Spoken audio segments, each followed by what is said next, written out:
Report پیش کرتے ہیں چودھری عبدالمجید چیئرمین میاں والی سے۔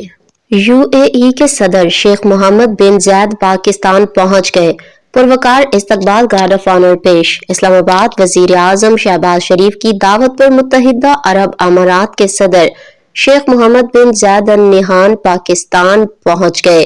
معزز مہمان کا پروقار استقبال کیا گیا۔ فضائی حدود میں داخل ہوتے ہی پاک فضائیہ کے لڑاکا طیاروں نے یو اے ای صدر کے طیارے کو حصار میں لے کر فضائی سلامی پیش کی۔ وزیر اعظم محمد شہباز شریف، نائب وزیر اعظم اسحاق ڈار اور chief of defence forces field Syed Asim Munir سمیت وفاقی وزراء نے متحدہ عرب امارات کے صدر کا نور خان ایئر بیس پر استقبال کیا۔ اماراتی صدر کو 21 توپوں کی سلامی دی گئی، گارڈ آف آنر بھی پیش کیا گیا۔